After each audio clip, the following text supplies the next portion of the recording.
Y enero nos tiene a todos, digamos, nos sacó de la playa, digamos, ¿no? Justamente el tema este de la inflación.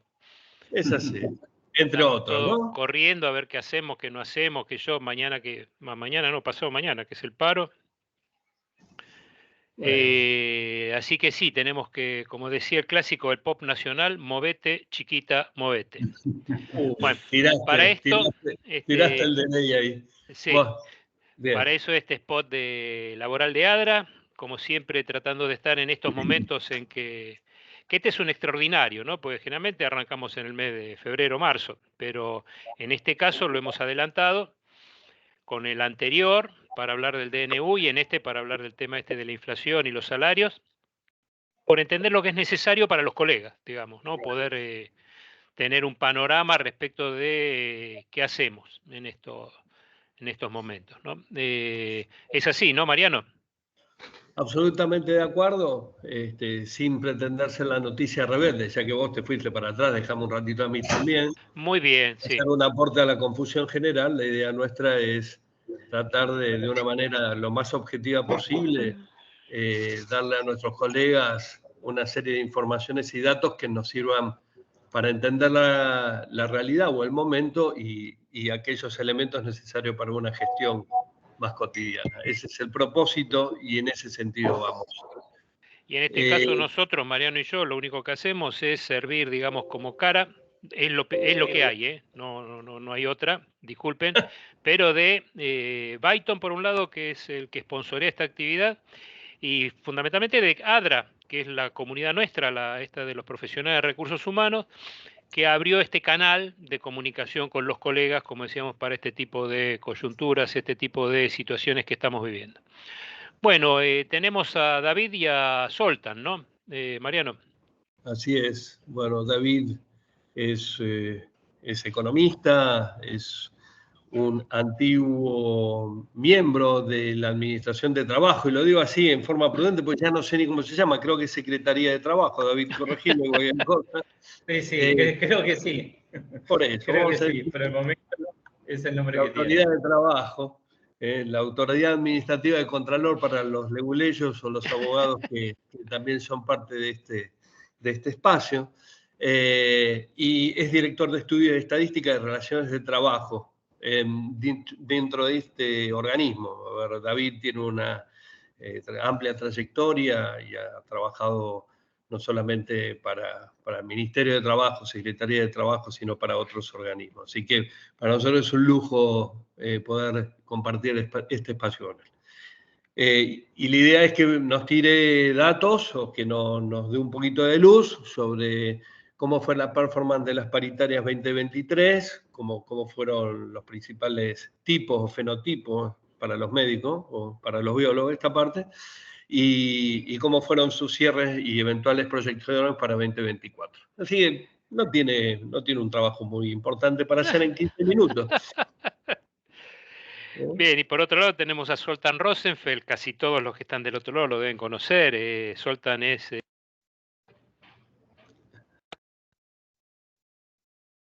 Está sin audio. Sí, ahora sí, ahí está.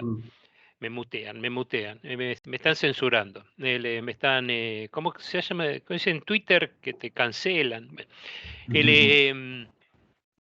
Sí, a Soltan Rosenfeld, que es un viejo lobo, o tomo la de lobo, digamos, no la de viejo, pero muy conocido, digamos, lleva varios años trabajando en compensaciones, tanto en empresas como en consultoras, haciendo este tema de compensaciones. La idea era que David nos hable un poco de él dentro de convenio y que Soltan, y en general también, pero que Soltan nos pueda iluminar con los temas de los white collar o los fuera de convenio, ¿no? Porque pensar que tenemos que mover los dos, como hablábamos con Soltan, también tratar de evitar el solapamiento, ¿no?, que hemos tenido en otros años y que ha complicado tanto la gestión de recursos humanos. Bueno, arrancamos con David o con Soltan, Mariano. Estás muteado, Mariano. Arranquemos, por favor, con David, si te parece. Dale. Muy bien. Bueno, David, ¿podemos contar un poquitito cómo cerró el 2023 y qué pinta el 2024? Que tuvimos algunos acuerdos ahora, paritarios. Bueno, yo preparé un PowerPoint. Si me dan permiso, porque quería tener por ahí, digo, no sé, voy a intentar comprimir esta presentación que armé, pero me gustaría también tener como una visión por ahí de un poquito de más largo plazo. Dale. A ver, esperemos un segundito. No, esta no es. Completa, no. Arrancamos con Vialema C, Adrián. ¿Es David? No. No. Okay. No, por la visión de más largo plazo. No, para nada. Este es un tema, no me puedo, no me deja compartir. A ver si puedo. No, la ventana la tengo, pero no, a ver. Me parece que hay una versión nueva de Teams que nos está causando un poquito de inconvenientes. Ajá. No, ahí se ve algo, ahí no se ve, ¿no? A ver, ahora, por lo menos ahí está. Ahí aparece tu ve? pantalla de Teams, David. Ah, bueno, perfecto, entonces estoy ahí. Igual me dijo el primero de tener, pero 2 segundos, ¿no? Para ver de qué conjunto de trabajadores estamos hablando, en primer lugar. Dale. En segundo lugar, ver del tema, cuando hablamos de convenio colectivo, de qué cantidad de convenio colectivo tiene la economía argentina. Después ver qué vínculos tiene los salarios con los salarios de convenio con los salarios efectivos. Después los salarios de convenio con la inflación. Y luego sí me voy a detener en las paritarias 2023. Pero bueno, ya tanto Gustavo como Mariano adelantaron un poco del estado de situación en la cual nos estamos encontrando en la actualidad. La administración de la negociación colectiva en este momento es sumamente compleja. Por varios motivos, ¿no? Obviamente el más notorio es el que está vinculado con la inflación. Sí. Pero bueno, para no detenerme y ir directamente a los puntos. Punto número 1. ¿Quiénes son los trabajadores que están bajo convenio? Son en el sector privado, ¿no? Le estoy hablando que creo que es el sector que ustedes, sobre el cual está más interesado. Ahí te interrumpo un segundo. Fíjate si podés volver a compartir la presentación que no se está viendo. ¿Alguien está en el submarino, el Sea-View? Sí. Bueno, sigo. Bueno, este es un dato general para que ustedes lo tengan. Digo, estamos hablando más o menos de 6 millones de trabajadores formales del sector privado, asalariados del sector privado, que están bajo convenio colectivo, sobre una población de ocupados de 19 millones aproximadamente. ¿Qué implica esto? Que tenemos la mitad de los ocupados que están, digamos, 6 millones del sector privado, 9 millones aproximadamente el total de trabajadores bajo convenio, incluyendo trabajadores públicos o privados. Lo que quiero decir con esto, la mitad de los la otra mitad o no están bajo convenio por distintos motivos, y por lo tanto no tienen paritaria. Cuando hablamos de paritaria, estamos hablando de la mitad de los trabajadores del mercado de trabajo que tienen salarios que son actualizados por la vía de la negociación colectiva. Esto me detengo, digo, es un punto solamente que les quería comentar. Después, bueno, ¿qué cantidad de convenios colectivos vigentes tenemos en la Argentina? Esto también, sector privado. Bueno, tenemos 1.283 convenios colectivos que están vigentes, la mayoría son convenios colectivos de empresa, cada uno con su particularidad, y 575 convenios colectivos de actividad. Ahora, cuando vamos a mirar los convenios colectivos de actividad de mayor cobertura, nos encontramos que hay 17 convenios colectivos que tienen una cobertura de más de 50.000 trabajadores. Ajá. Eso es el 1% de la totalidad de los convenios colectivos que están vigentes, pero que agrupan al 65% de los trabajadores que están bajo convenio colectivo. O sea, mirando la información de estos 17 convenios colectivos, ahí tenemos una información bastante completa acerca de cómo están evolucionando las paritarias para la mayoría de los trabajadores que están bajo convenio colectivo. Ese es como un segundo punto que me parece muy interesante. Bueno, y por otro lado, tenemos el dato que la mayoría de los convenios colectivos son de empresa, pero la cobertura de los convenios colectivos de empresa es del 4% del total de trabajadores que están bajo convenio colectivo. El otro 96% están comprendidos todos en convenios colectivos de actividad. Ok. Bueno, punto número 3.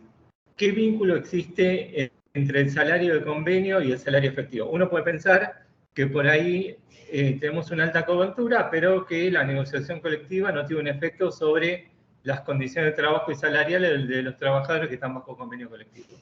¿Qué es lo que encontramos acá? Esto es mirando la variación interanual de los salarios de convenio y de los salarios efectivos, ¿no? Pagados por las empresas. Acá, como ven, se mueven igual. O sea, lo que encontramos a partir de esta información es que los salarios de convenio determinan... David, refería a los... estamos sin poder ver el PPT, ¿no? ¿No lo ven? Con lo cual, referilo, tenelo como tus apuntes también y todo esto, pero vamos, se sigue muy bien la presentación tuya, aún sin los PPTs. Bueno, en todo caso, después se lo paso a Mariano. Dale, y se lo hacemos llegar a la gente. El PPT para que lo tengan como información. Perfecto, gracias, David. Bueno, lo que encontramos es que la variación porcentual del salario de convenio y el salario efectivo es igual. O sea, lo que encontramos en definitiva es que el salario de convenio termina definiendo los aumentos que se dan en forma efectiva en las empresas del sector privado, ¿no? Cuando los convenios colectivos definen que se aumenta los salarios del 10%, efectivamente en el sector privado se aumenta ese 10%. Bien. Uno puede pensar que puede haber alguna diferencia entre lo que define el convenio colectivo y lo que pagan las empresas, pero en general encontramos que se mueven en forma parecida. Con la inflación, ¿qué es lo que pasa? Y ahí encontramos como dos periodos distintos. Lo que encontramos anteriormente, esto es antes del 2018, para poner una fecha, antes del 2017, que cuando se aceleraba la inflación, la capacidad adquisitiva de los salarios caía. Y cuando se desaceleraba la inflación, la capacidad de compra de los salarios aumentaba. Lo que estamos viendo desde el 2022 en adelante es que salarios y precios se mueven igual, ¿no? Okay. O sea, cuando se acelera la inflación, también se aceleran los aumentos de salario. Esto ya no es una pauta de lo que va a pasar ahora con las paritarias, lo que uno esperaría con lo que va a pasar este año en particular con las paritarias, con determinadas características puntuales que tienen que ver con el contexto particular en el cual nos encontramos.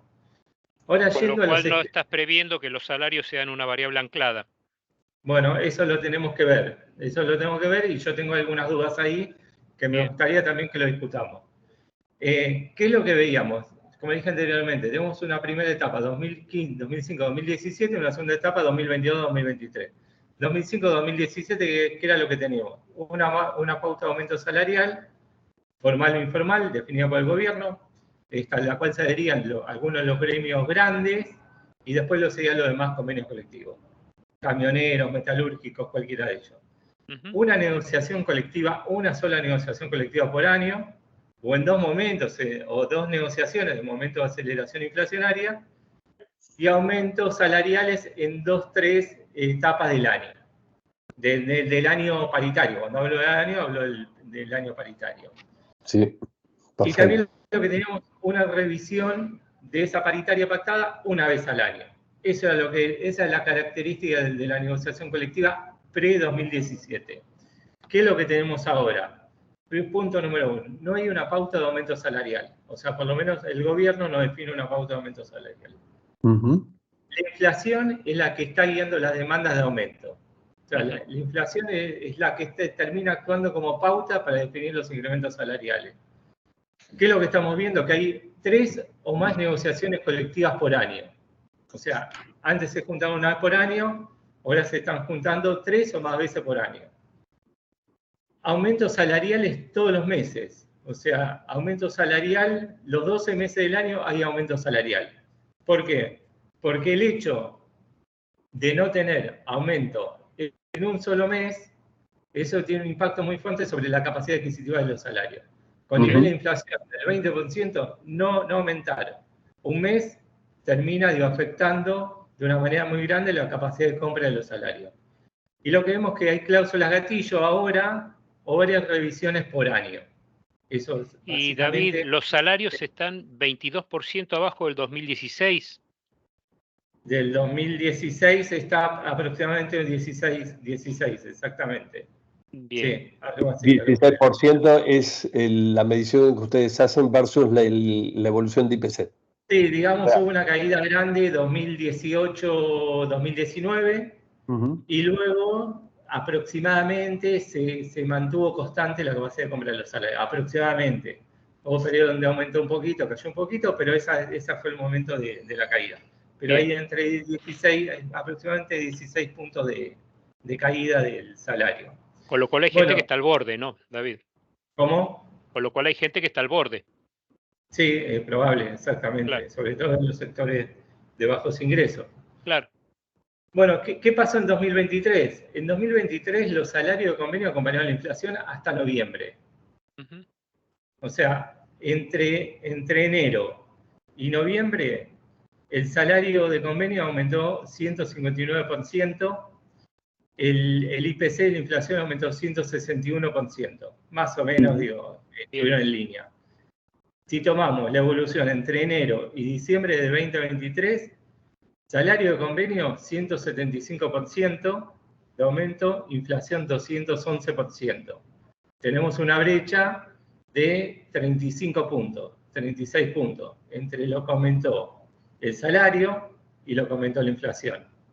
Seguramente esa brecha en algún momento se va a querer comprimir, ¿no? Ajá. Sí, Los sindicatos lo que están mirando en este contexto, lo que están mirando es qué pasó con la inflación del mes pasado. Y seguramente la inflación del mes pasado lo van a querer trasladar a los aumentos salariales del mes siguiente. Que eso es lo que estamos empezando a ver un poquito.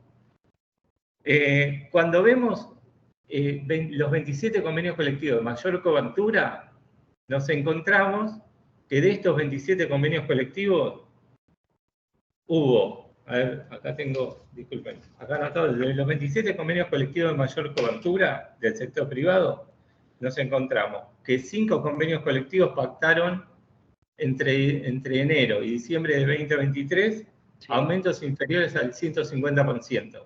Acuérdense que la inflación fue de 211%. Así es. O sea, hay convenios colectivos que están 60 puntos por abajo de la inflación. Hay 12 convenios colectivos que aumentaron entre un 150 y un 170%. Ahí es donde está la mayoría de los convenios colectivos. ¿Te puedo hacer una consulta, David? Perdón que te interrumpa, se me colgó un segundito. ¿Estos convenios colectivos están representando cuánta gente en el total de los 6 millones de trabajadores? 3.600.000 trabajadores. Gracias. De los 6 millones. O sea, más de un 60% de los trabajadores están en estos convenios colectivos. Muy bien. Entonces tenemos 12 que entre 150 y 170. 5 convenios entre 170 y 200%. Y 5 convenios que pactaron aumentos por encima del 200%. En algunos casos igualaron los niveles de inflación. Como por ejemplo bancarios y aceiteros. Para que tengan una idea de quiénes son los ganadores. Los que están por abajo, los que negociaron incrementos por debajo del 150%, ahí tenemos camioneros, justamente inesperado, ¿no? Que estuvieron en ese nivel. Pero de todas formas, digo, acaba de pactar un nuevo incremento salarial. Madereros también, maestranza, gastronómicos, encargados de edificios, algunos de los convenios colectivos que pactaron los menores porcentajes de incremento salarial entre enero y diciembre de 2023.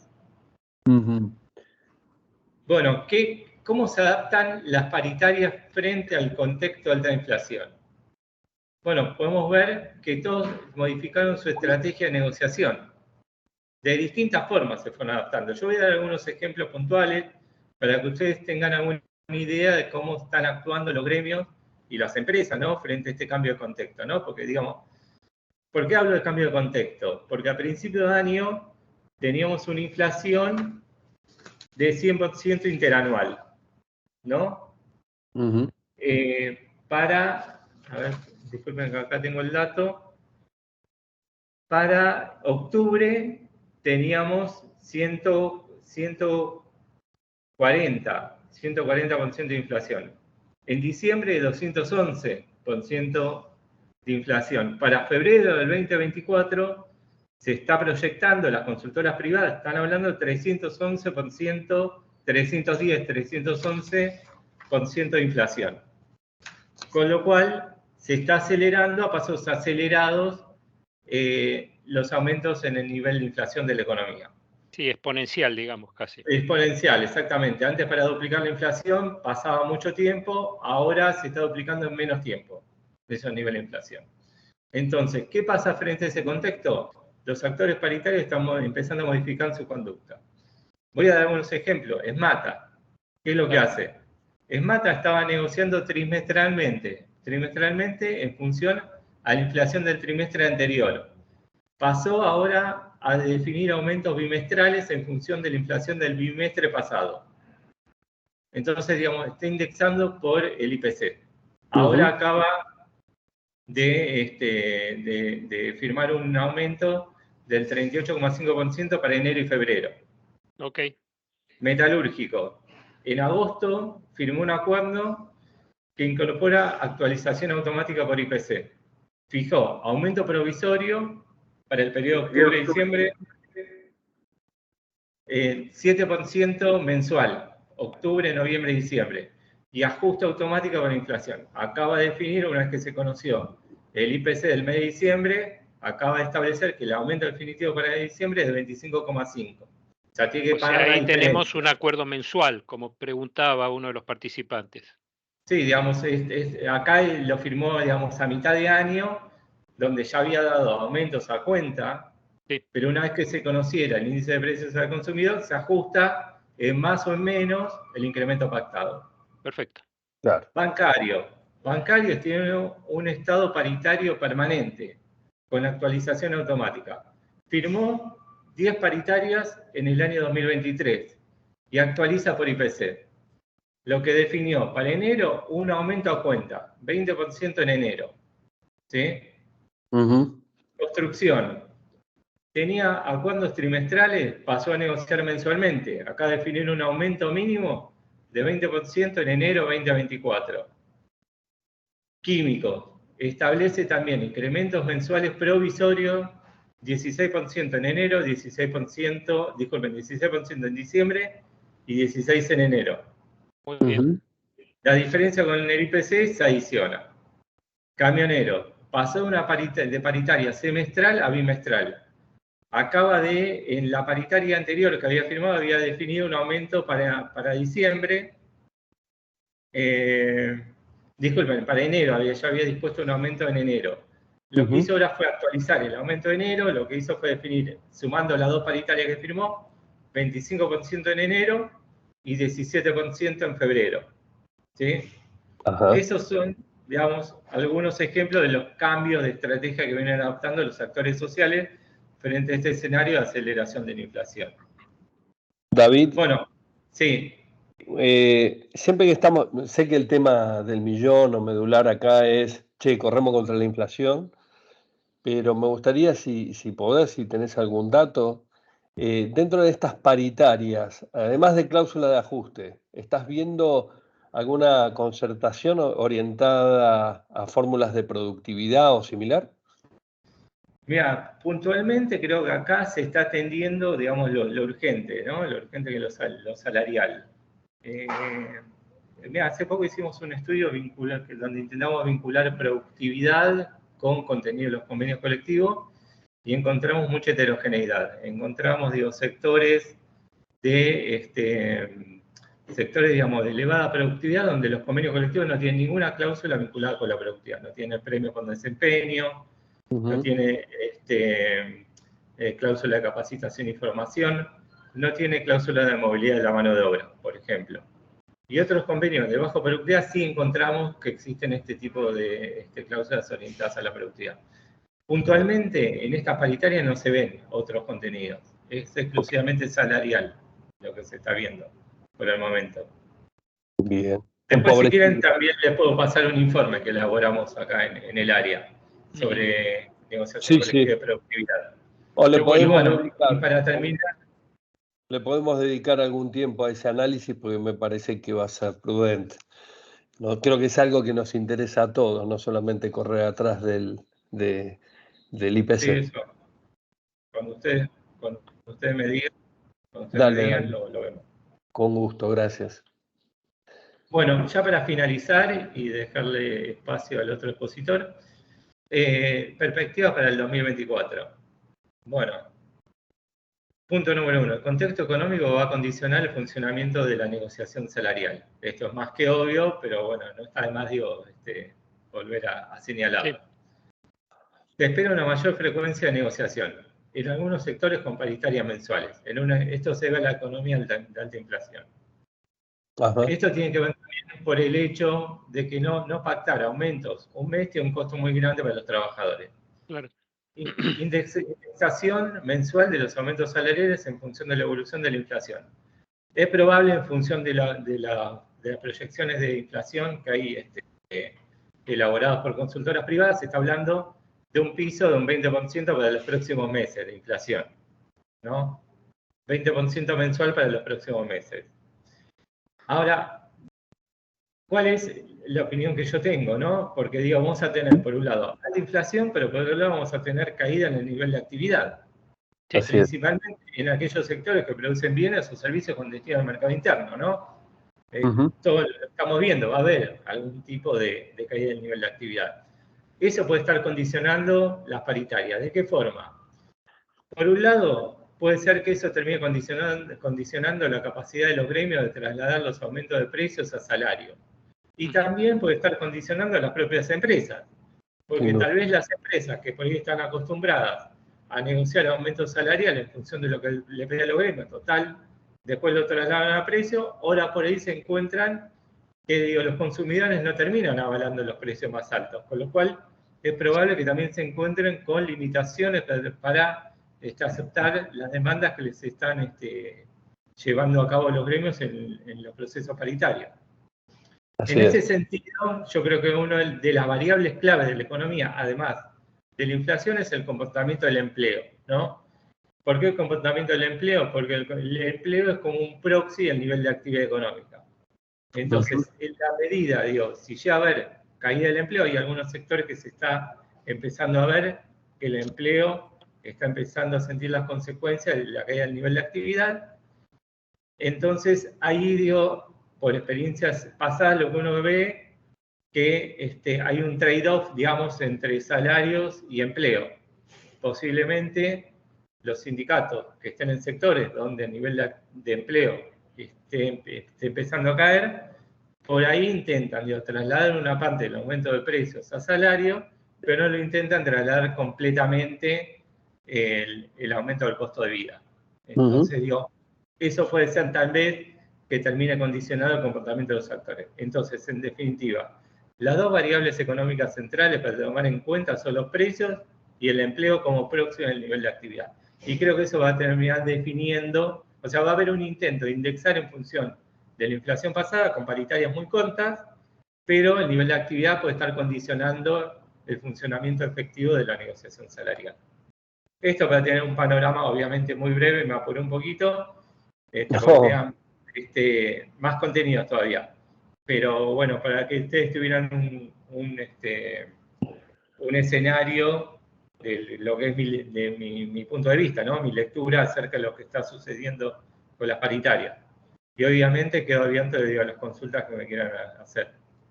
Excelente, David, excelente. A ver, dos o tres cositas, sobre 2024, si tomamos como referencia al REM, que siempre alimentó con buena información a todos los sectores. Tenemos una inflación prevista para el primer semestre de aproximadamente 126%, dentro de lo cual el primer trimestre es 70%. Si se maneja esta variable que vos estás hablando de un probable 20% inicial, por lo menos en el primer mes y el segundo. Creo que eso es un desafío enorme, sobre todo como creo que has cruzado muy bien con el tema de la variable empleo. Hoy muchos miden costo laboral, o sea, concretamente, la imposibilidad de traslado a precios de parte del incremento de costo va a poner una atención muy particular en el tema de dotaciones. Es algo que ya se empieza a escuchar. De mi lado, David, obviamente, después recibimos preguntas, pero muy agradecido por la presentación. y creo que te vamos a seguir convocando, ¿no? ¿Vos qué decís? Sí. Y además te vamos a encarecer, David, tanto la presentación como el informe este que decías que tenían preparado. Sí, ya mismo ahora Así se lo terminamos hacemos la llegar a la gente. Sí, ya mismo la comparto. dale. Bueno, muchísimas gracias, en serio. Bueno. Y quédate, David, si Sí, podés. obviamente, me quedo Dale, acá. me dale. quedo. Gracias. Hola, Soltan. Hola Gustavo, ¿cómo estás? ¿Cómo anda el señor fuera de convenio? Sí, ahí también tratando de perseguir a la inflación, no con mucho éxito. Ajá, Bueno, vos me habías convocado, ante todo, bueno, gracias por la convocatoria. Y una de las cosas que quería que comentara un poco, dado el apelativo de viejo, un poco lo que había pasado en las crisis anteriores. Creo que es interesante un poco hacer 2 minutos de referencia a las crisis anteriores antes de pasar a esta. dale. Una de las crisis fue la de 1989. Ustedes recuerdan, el pico de julio fue del casi el 200% en un mes, no en un año. En el año fue 4.924%. Qué bárbaro. Ese año, Y lo hemos pasado, Soltan, y sobrevivimos. así es. El año anterior, que fue el 88, tuvimos 388% de inflación y el aumento de salarios fue de 452, todos los salarios registrados, ¿no? Sí. Tanto de convenio como fuera de convenio. O sea, ahí fue superior a la inflación. Pero en el 89, de 4.923 de inflación, los aumentos de salario fueron de 3.400, el 60% de la evolución de la inflación.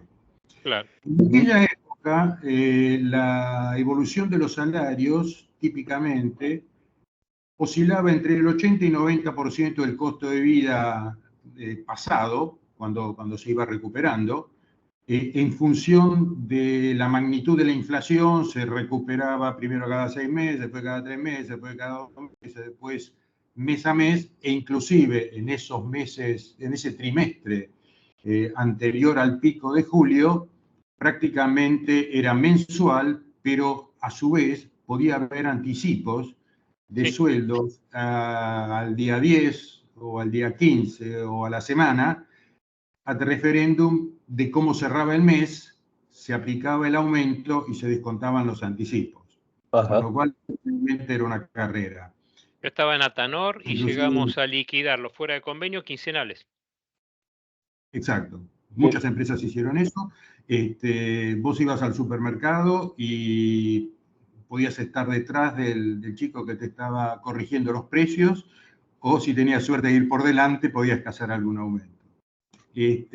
No se podía chequear precios porque ibas a un negocio, veías un precio, caminaba 2 cuadras, ibas al otro, decías, uy, acá está más, vuelvo al comercio anterior, y cuando volvía ya lo habían aumentado.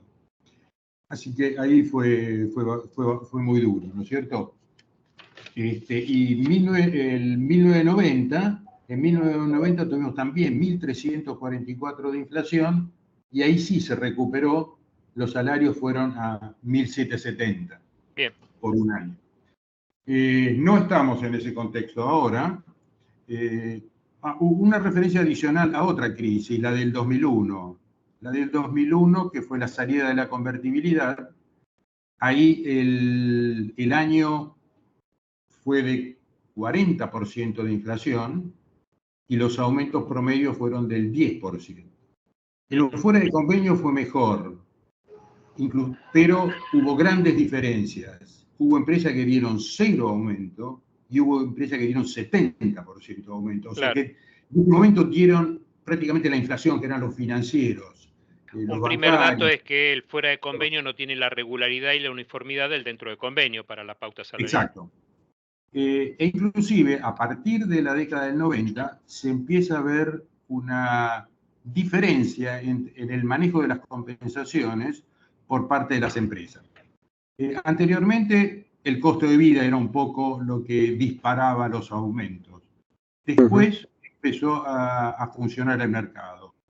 Para las empresas fuera de convenio, y esto sigue hasta ahora, lo que decide y lo que miran las empresas, especialmente las multinacionales, porque las que son de capital nacional con dueño acá viven más la inflación que cualquier multinacional. Explicarle a una multinacional los porcentajes que tenemos nosotros de inflación es muy, muy complicado. Con lo cual, lo único que te entienden y aceptan es mostrarle lo que pasa con el mercado. Ahora, con este ritmo de inflación que tenemos, las principales consultoras que van haciendo sondeos permanentemente mensuales para ver cómo viene el mercado, resulta que entre los 15 días que se toman para relevar los datos, más otro tanto para procesar la información y presentarla, prácticamente se pasan entre 20 días y un mes. Con lo cual, cuando informan, ya la cosa cambió nuevamente, especialmente en estos últimos 3 meses, donde y un salto muy importante en la inflación. O sea, en diciembre saltó al nivel de 25, enero será un poco menos, febrero algo menos, pero estamos ahí entre 15 y 25%. Con lo cual es muy complicado el manejo de los fuera de convenio. En general, si miramos el 2023, el cierre sobre 211 de la inflación real, en promedio se llegó a un 175%, pero con variaciones que van desde 155 a 195 según los sectores, que es un poco con lo que comentaba David. Y la frecuencia de aumentos también a lo largo del año ha ido creciendo. O sea, históricamente eran 2 veces por año, después pasó rápidamente a 3, 4, 5 y hoy a 6 ya estamos con una alta proporción y ya hay una alta proporción de empresas que están dando más de 6 veces por año y yo diría que rápidamente llegaremos también a los ajustes mensuales porque con este ritmo de inflación va a ser muy, muy difícil sostenerse más de 2 meses. Sin embargo, por lo que he escuchado ahora y un sondeo que he hecho con algunas empresas, las primeras reacciones han sido en enero, en general, como se quedaron muchas empresas que se quedaron cortas con el ajuste, están haciendo lo que se llama el catch-up. Entonces, en el aumento de enero mezclan una parte del aumento que es catch-up del año anterior y otro a cuenta, digamos, de lo que va del año.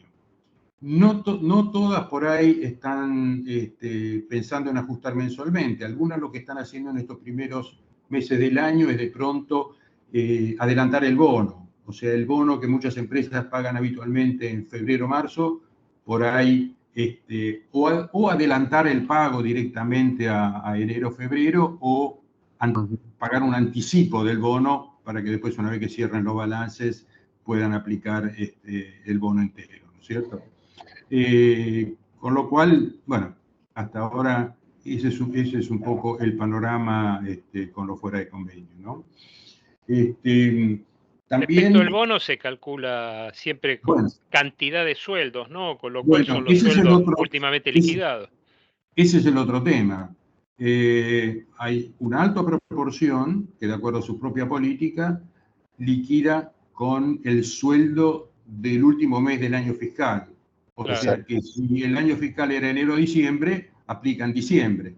Que hasta ahora, que eso también fue toda una lucha, porque especialmente en las multinacionales tienen como que expresan el bono no como cantidad de sueldo, sino porcentaje del sueldo anual.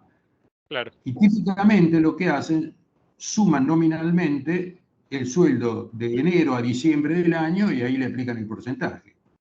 Con lo cual te imaginas que con esta inflación el sueldo de enero no tiene nada que ver con el de diciembre y la pérdida es sumamente importante. Después de arduos meses de lucha, logran utilizar el último mes del ejercicio fiscal. Año fiscal. Ahora, si lo pagás en marzo, el bono, estás otra vez con problemas. Con lo cual están luchando algunas para pagar con el último sueldo. mes, o inclusive con el sueldo del mes en que se paga, porque ahí también podés tener una diferencia importante. Claro. Así que bueno, vamos a ver en los próximos relevamientos, a ver cuál va a ser la verdad, ¿no? Muy pocas empresas son las que definen los bonos en dólares o inclusive los sueldos en dólares, por más que sea una gran aspiración. Otras empresas, para ayudar un poco, lo que están haciendo es moverse con algunos de los beneficios monetarios, tipo guardería, lo actualizan por ahí, no con los aumentos de sueldo, sino más en línea con el mercado. De eso normalmente no necesitan pedir demasiada aprobación. Lo mismo con reintegro de gastos de auto, con valor kilómetro, o el subsidio de almuerzo, o el car allowance, o alguna de esas beneficios monetarios que lo pueden manejar más discrecionalmente, ¿no? Sin demasiadas autorizaciones. Y bueno, y seguramente la frecuencia de revisiones aumentará, ¿no es cierto? Desde ya que las empresas tienen que tener mucho cuidado también con la conservación del talento. El talento, pese a todo en Argentina, es escaso. Estos últimos años las empresas procuran cuidar muy especialmente el talento que tienen. Es un problema especial en las empresas de tecnología, donde ya la competencia por los salarios no es local, sino que es mundial, porque los muchachos con el home office pueden trabajar desde acá para cualquier parte del mundo, sí, o reciben también buenas propuestas para viajar a otro lado, pero lo más cómodo es trabajar acá y cobrar en moneda dura en algún otro lado, y bueno, entonces las ingenian para usarlo acá en la Argentina, ¿no? Zoltán, perdón, tenemos una pregunta por la actualización de los beneficios estos que se pueden calcular digamos, monetizar, digamos, ¿no? Como el car allowance o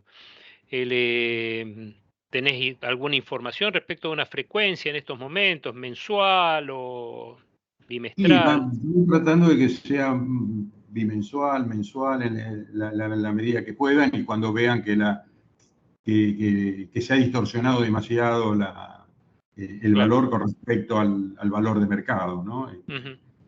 Con el tema del valor kilómetro, solamente con la variación de la nafta de estos últimos meses, la diferencia es muy importante. Tenés que duplicarlo, sí. Sí. Y las proyecciones para el año que viene en general son conservadoras, siempre estiman algo menos que el costo de vida de este año, aunque después por ahí termina siendo igual o más, y también se estiman aumentos salariales. Pese a estar estimando una inflación alta del orden similar a este año, siempre las proyecciones de aumentos salariales son inferiores a la proyección de la inflación. Y es 20 puntos. De alguna manera, si uno mira los últimos años, el fuera de convenio ha perdido con respecto a la inflación varios puntos, ¿no? Y después por ahí en algunos casos se recuperan a través de aumentos diferenciales, aumentos por mérito. Todos estos aumentos que se tienen en cuenta en la estadística son aumentos promedio de compañías, pero las empresas 1 o 2 veces por año, junto con un aumento general, tienen siempre un aumento diferenciado, con lo cual permite darle algunos puntos más a la gente con buen desempeño o crítica o que pretenden retener, y de pronto algunos castigan a otros no tan buen desempeño, no tan críticos, con un porcentaje inferior. Por ahí la brecha puede estar en más o menos 10 puntos, ponele, o un poco menos, y eso aplicado un par de veces va generando alguna diferencia que permite posicionarlos un poco mejor, ¿no? Pero contra el exterior no hay con qué darle. Nosotros hemos visto que la diferencia contra el exterior puede estar entre 3 a 10 veces el pago local.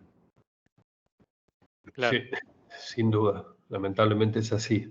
Zoltán, ¿ves algún peligro entre lo que dijo David y lo que estás diciendo vos, algún peligro de que tengamos otra vez el tema de solapamiento? Esto de que los salarios de convenio altos empiecen a solaparse con los salarios fuera de convenio bajos. Sí, ya lo he escuchado que varias empresas están preocupadas. Por supuesto, este es un fenómeno que se repite. Había arrancado en el 2006 duró varios años, inclusive a muchas empresas le costó el no reaccionar, el que mucho de su personal fuera de convenio se sindicalizara. Tal Eso cual, pasó en volvieron muchos petróleo, sindicatos de mandos medios, supervisores. Sí. sindicatos de mandos medios, esto pasó Sí. en petróleo, pasó Sí. inclusive en la de software, etcétera. Con lo cual ahí reaccionaron las empresas y empezaron a analizar y tratar de recomponer.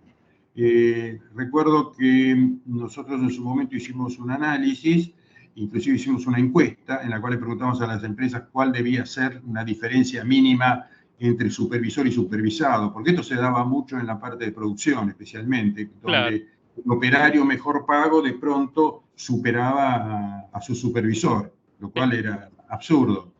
Y las empresas dijeron, bueno, por mínimo 10%, y lo normal debería ser un 20% entre supervisor y supervisado. Claro. Ahora, lo que nosotros siempre recomendamos, hagan bien la comparación, porque los muchachos vienen y se quejan con el sobre de fin de mes. Entonces, básico contra básico no vale la comparación. Porque, ¿qué pasa? A veces lo superan de pronto los operarios con el pago de horas extras que el supervisor no las cobra. Ahora, no las cobra y no las hace, bueno, está bien que el operario gane más. Ahora, si las hace y no las cobra, ahí es un problema. Otra cosa que hay que tener en cuenta, la compensación total. Por ejemplo, otro aspecto de la compensación que es importante del fuera de convenio versus el de convenio es, por ejemplo, la obra social. La obra social del fuera de convenio es muy superior a la del de convenio, porque generalmente tienen una prepaga de muy buen nivel, cualquiera de ellas que sea, mientras que la obra social del de convenio en general es la del sindicato y no es tan buena. Ahora, lo que pone la empresa para bancar la diferencia entre los aportes legales y el costo del plan para una familia tipo es muy importante y nadie tiene conciencia de cuánto es esa plata. Ni siquiera las empresas se han tomado el trabajo de marketingear ese beneficio adecuadamente, mostrando de que hay mucha plata que se está poniendo para mantener un buen plan médico en una prepaga. Entonces hay que hacer bien las comparaciones, ¿cierto? Para decir si el operario realmente está ganando más que el supervisor. O sea, comparar al mismo momento todo el tema de horas extra, toma el tema de los beneficios, entre los cuales se destaca el plan médico, y también hoy en día el fuera de convenio, típicamente ya más del 50% de las empresas, un supervisor recibe un bono de fin de año, que puede ser un sueldo y medio, 2 sueldos, que el operario por ahí no lo recibe. Eso tampoco está en el sueldo, en el sobremensual, eso aparece una vez por año. No siempre lo tienen en cuenta. Entonces hay que tener en cuenta todo el paquete de compensaciones para hacer bien las comparaciones, ¿no? Claro. Y seguramente hay muchos casos donde sí se da el problema, y bueno, y por ahí hay que analizar caso por caso y destrabarlo, ¿no? Pero sí, Bien. Ir a total compensation, ¿no? A la segunda claro, curva. Sí. Exacto. Ir a total compensation. Sí. Hola. ¿Hola? Sí, Mariano, te estamos escuchando. Perdón. Disculpen, pero me caí varias veces de la presentación. Ando con algunos problemas técnicos, no sé si se... Técnicamente en compensaciones tenemos 3 curvas, una es base salary, ¿no? Que es el salario básico, la que dice, soltan la que dice el sobre. Hay que tratar de cuidarse con estas comparatorias. La segunda es la de total cash, que incluiría, además del salario, el bono, o el bono, típicamente. El bono, ¿sí? todo compensación variable. Lo que se paga cash más. Y el total compensation, que incluye los beneficios valorizados. ¿Cuánto sale esa obra social que tenés? Digamos, ¿cuánto te costaría a vos pagarla si la tuvieras que pagar? ¿no? Más, en realidad es lo que la empresa paga por encima de lo que es legal. Se considera beneficio el adicional al aporte de ley de ambas partes, ¿no? Lo que pasa es que en un momento tan crítico como el actual en tema de prestaciones médicas, ese valor es alto.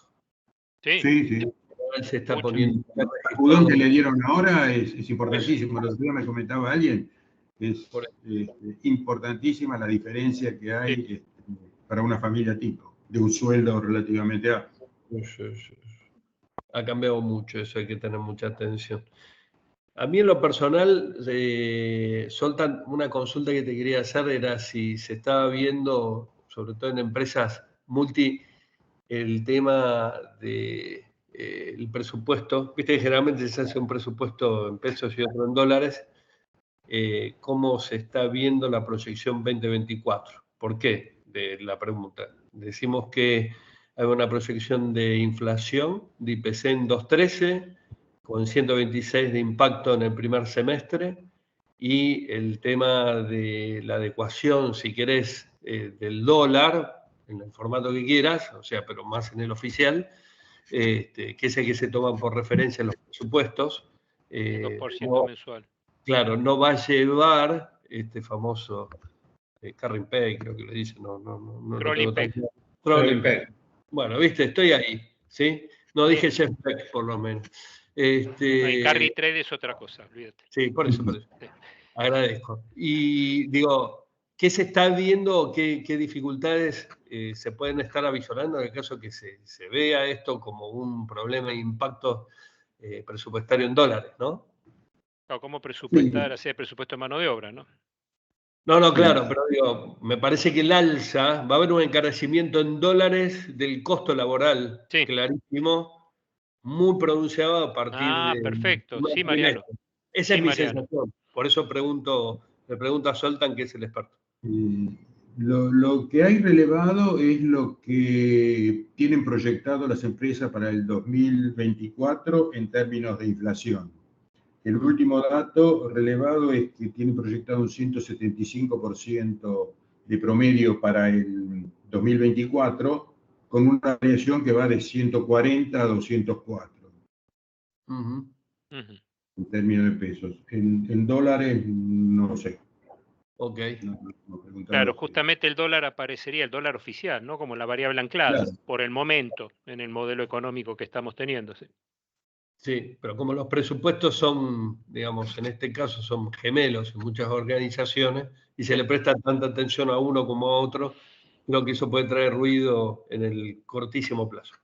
Pero claro, no, es una presupuesto. Pero igual todos estos presupuestos van a cambiar mes a mes, como ha pasado estos últimos años. Todos los meses van cambiando las proyecciones. Y las consultoras grandes que están haciendo los relevamientos mes a mes, lo van detectando.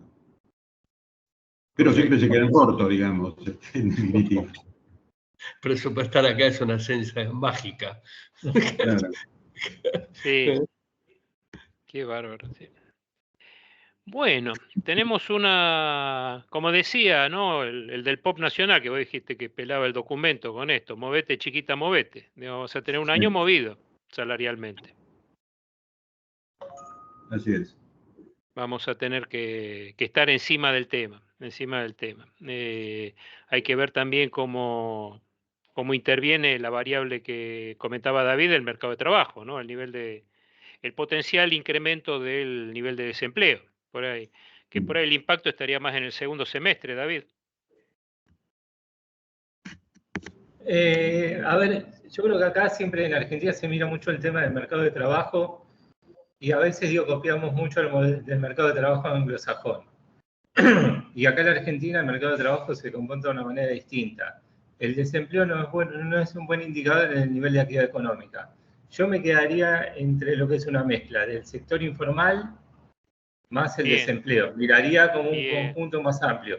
El sector informal, cuando hablo de empleo asalariado en negro, o se llama el trabajo en negro, y miraría también el aumento del empleo por cuenta propia.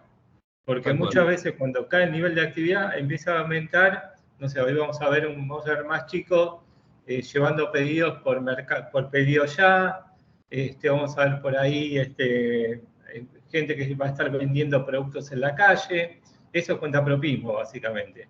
Claro. Esa es una forma a través de la cual se expresa el desempleo de la Argentina, ¿no? Sí, recordemos, a ver, ayúdame David, el nivel de empleo el de desempleo sale de la encuesta permanente de hogares, ¿no? De la EPH. Exacto, sí, es así. Bien. Y la pregunta es, ¿cuántos están buscando trabajo aquí? Ahí le preguntan fundamentalmente, en primer lugar, son 3 condiciones que se le exigen. Punto número 1, si tiene empleo o no, si está ocupado o no. O sea, si tiene una ocupación a cambio de un ingreso. En segundo lugar, si estuvo buscando activamente un empleo en los últimos 30 días. Sí. Y en tercer lugar, si está disponible para trabajar los próximos 15 días.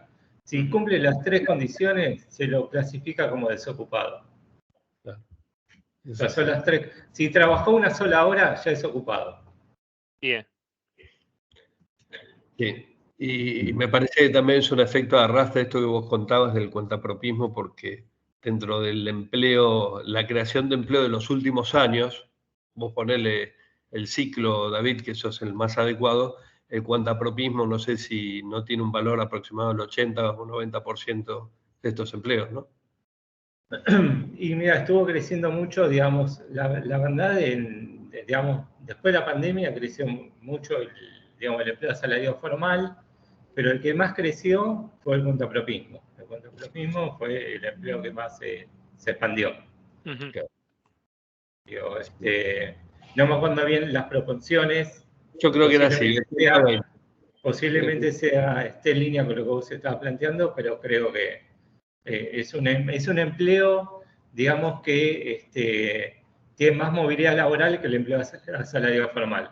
O sea, se crea y se destruye mucho más fácilmente que el empleo asalariado formal. El empleo asalariado formal, por varios motivos, digo, por un lado, por la legislación laboral, que por ahí una empresa cuando tiene que despedir a un trabajador lo piensa 3 veces, porque además tiene un costo, el costo de salida en algunos casos es muy significativo, sobre todo cuando el trabajador tiene mucha antigüedad, y por otro lado porque también son trabajadores que la empresa invirtió en ellos, en capacitación, en formación, y despedir a un trabajador formado, por ahí digo, una empresa lo puede pagar, pero volver a contratarlo con ese mismo nivel de formación puede tener un costo mucho más elevado todavía. Y el cuentapropismo no, se crea y se destruye permanentemente, digo. Es mucho más sencillo crear y destruir empleo de esa característica. Es más el modelo anglosajón de hire and fire, como le llaman. Claro, exactamente. Sí. Con lo cual, digamos, las curvas se mueven, digamos, no hay lag, no hay diferencia de tiempo. No, cae inmediatamente. Claro. Bueno, eso se vio muy bien en la pandemia, ¿no? Cómo se comportó el empleo acá. Incluso comparando, uno compara el mercado de trabajo argentino con el de Estados Unidos. Y en Estados Unidos cayó inmediatamente en la pandemia el empleo. Y acá también se vio entre el empleo formal y el informal. Tuvo 2 comportamientos completamente diferenciados. Por eso es que en Argentina se habla de que tenemos un mercado de trabajo dual. Claro. ¿No? Y acá, sí, nos piden, yo no sé si estos datos están disponibles, perdón David, te interrumpí. Sí. Nos piden si teníamos el desagregado de creación de empleo en distintas modalidades. Sí, lo tengo disponible. Te lo puedo mandar, le voy a mandar el link para que ustedes puedan consultarlo. Perfecto. Con información estadística. Y a mí en la personal quería hacerte una última pregunta, David, perdón, Gustavo. Sí. No, por favor. Tengo un día molesto. No. Uno de todos. Y venís a hacerte conductos, Mariano. ¿Y qué te parece? Y que estoy conductista. La última publicación de RIPTE creo que es en noviembre del año pasado, ¿no? Y estaba en el orden de los 450.000 pesos, ¿puede ser? Sí, hoy justo lo estoy mirando. Sí, creo que estaba así. Sí. Y la canasta, digamos, estaba para una familia tipo...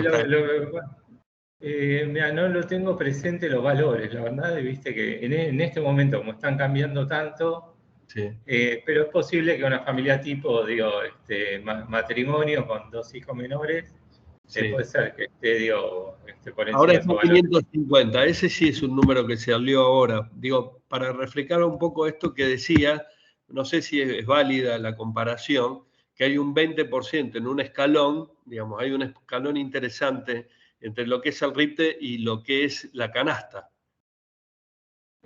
Sí, digamos, sí, evidentemente todavía tenés una brecha ahí. Sobre todo, digo, vos pensás que estás comparando, hay un problema también, Mariano, que hay que tomarlo en cuenta. Cuando uno quiere mirar la canasta, porque la canasta es de una familia tipo. En general, la familia tipo, por ahí tenés 2 personas que aportan ingresos para el hogar.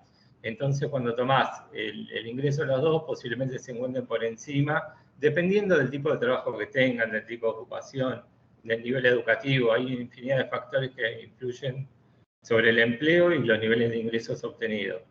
Pero cuando tomás 2 personas que están trabajando como asalariadas, formales, entonces, bueno, sí, estás por encima de lo que es esa canasta. Ok. Acá dicen que estoy molestando como de costumbre, Gustavo. El amigo Juan, sí, el querido amigo Juan, ahí está. Bueno, en nombre de ADRA, Zoltán, David, muchas gracias por acompañarnos y también en nombre de ADRA, muchas gracias a Byton por sponsorear y organizar también, Ezequiel, estas actividades. Les comento que vamos a estar subiendo, como siempre, en esta semana o la próxima, la grabación al canal de YouTube de ADRA, como para que puedan repasarla. Y vamos a ver si ahí mismo, cuando lo subamos, podemos poner el link con a lo mejor algún drive, Mariano, donde pongamos las presentaciones estas y los informes que estuvo utilizando David. Sí, desde ya, sí, David. Mariano, te lo mandé a tu mail, el PPT. Ya está, me mandas en cana, entonces lo tenemos que hacer, Gustavo, claro. Dale, así cuando lo subimos lo ponemos en un drive y dale, así lo tienen disponible. Bueno, muchísimas gracias David, Zoltán, Ezequiel como siempre, una fiera, organizando de urgencia todo. Gracias a ustedes, gracias por el tiempo y nos vemos la próxima. Y con Mariano estamos viendo, a ver si vemos humo blanco, humo negro con el tema del DNU, la ley ómnibus y todo esto, los capítulos laborales, ¿no? Para el próximo spot, sí. Bueno, muy bien. Muchas gracias a